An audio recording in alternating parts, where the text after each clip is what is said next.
Okey, so dalam video ni cikgu nak sambung lagi berkenaan dengan ubat-ubatan dan bahan kosmetik. So dalam video ni cikgu terangkan berkenaan. Okey. Okay, so apa dia kosmetik? Kosmetik ialah bahan atau produk yang digunakan secara luaran untuk membersih, melindungi atau mencantikkan penampilan. Okey. Jadi kalau ikut pengalaman cikgu, tajuk kosmetik pernah keluar dalam beberapa peperiksaan dan antara soalan yang selalu ditanya ialah maksud kosmetik. Ya. Jadi apabila berkenaan dengan maksud, murid perlu terangkan dengan tepat dalam buku teks. Jadi kalau soalan tanya apa dia kosmetik, kosmetik ialah bahan atau produk dan mesti kena ada perkataan digunakan secara luaran. Okay, digunakan secara luaran untuk apa? Untuk membersih, melindungi atau mencantikkan penampilan seseorang. Okey. So maksud dia mesti kena macam ni lah.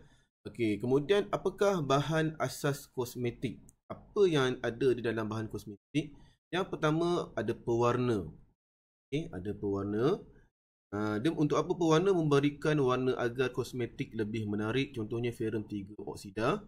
Seterusnya, di dalam kosmetik juga ada air, iaitu bahan pelarut dalam penghasilan kosmetik. Ini maksudnya water based. Water based ni dia sangat penting supaya kalau anda memakai bahan kosmetik, boleh dicuci dengan menggunakan air biasa. Kemudian pengemulsi. Ni macam bahan tambah makanan jugalah. Tujuannya adalah untuk membentuk campuran homogen antara air dan minyak. Itu je fungsi utama pengemulsi, untuk mencampurkan dua bahan yang tidak boleh bercampur, air dan minyak. Okey, apakah pengemulsi yang di dalam kosmetik? Iaitu lecithin dan juga asid stearik. Okay, seterusnya dalam kosmetik ada pemekat. Okay, untuk memekatkan produk kosmetik, contohnya glycerin dan juga gam santan. Seterusnya kosmetik juga ada bahan pewangi.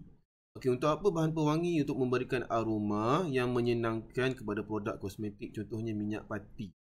So kalau kita nak pakai bahan kosmetik pun, ya, mestilah kena ada bau yang menarik, ya. Jadi kalau bau dia tidak menarik, jadi dia akan mengurangkan penampilan kita lah. Okey, seterusnya di dalam kosmetik ada pelembab. Jadi kenapa kena ada pelembab? Supaya boleh mengekalkan kelembapan bahan kosmetik. Contohnya glycerin dan juga natrium lactate. Okay. Dan di dalam kosmetik juga ada pengawet. Untuk apa? Mengelakkan kerosakan kosmetik, contohnya paraben dan formaldehyde. Jadi kosmetik ni pun dia macam ubat-ubatan juga, dia ada dia punya tarikh expired dia. Dia ada tarikh luput.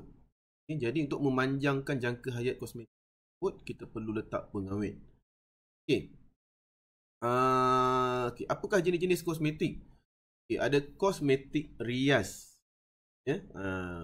Dan ada kosmetik perawatan dan juga pewangi. Kalau kosmetik rias ni untuk apa? Untuk mencantikkan wajah. Jadi biasanya di bahagian luaran lah. Contohnya bedak, gencu, pensel, alis, pemerah pipi, pembayang mata, celak dan maskara. Ni orang perempuan ni tahulah ya. Kosmetik perawatan. Ni untuk rawatan pula. Contohnya krim, pelembab kulit, masker muka, kadang-kadang pelembab. Pelembab ni supaya kita nak elak kulit tu daripada burn terkena cahaya matahari. Itu adalah kosmetik perawatan. Kalau pewangi, contohnya deodoran, minyak wangi. Yang ini lelaki dan perempuan dua-dua pakai.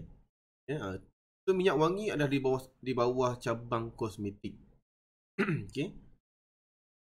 Dan seterusnya, apakah penggunaan kosmetik dalam kehidupan harian? Okay.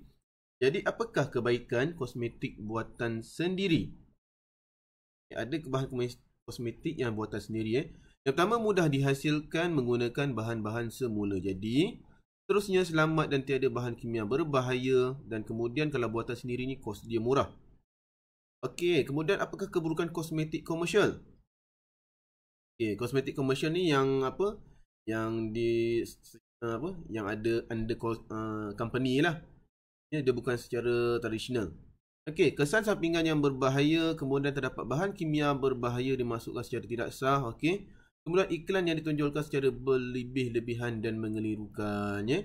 Kadang-kadang kita tengok dekat iklan cantik je, pakai je kulit boleh jadi cerah. Tapi kita tak tahu apakah chemical di sebaliknya, ya. Okey, dan seterusnya bahan kimia yang terlarang. Okey, yang pertama ialah merkuri. Okey, merkuri ni kalau murid nak tahu dia yang berada dalam termometer tu. Itu adalah merkuri. Okey, ada ke merkuri dalam kosmetik? Yes, ada kadang-kadang dalam perubatan tradisional Melayu pun ada yang guna kosmetik. Okey. Ada yang gunakan merkuri. Okey, jadi merkuri ni kesan sampingan ialah kulit merengsa serta kerusakan buah pinggang dan sistem saraf jika diserap ke dalam salur darah. Okay. Kalau terkena pada tapak tangan ke, dia masih okey lagi. Yang bahayanya kalau merkuri ni dia termasuk dalam saluran darah kita. Maksudnya kalau kulit kita terluka dan bahagian tersebut terkena merkuri, maka dia boleh merosakkan buah pinggang. Okay? Dan hydroquinone. Okey, ini apa pula? Kulit menjadi hypersensitif dan pengurangan pigmentasi. Pigmentasi ni dia memberi warna kepada kulit. Kalau pigmentasi ni kurang, warna kulit kita akan nampak pucat je. Kemudian mengakibatkan pendedahan kulit kepada sinar UV yang berbahaya.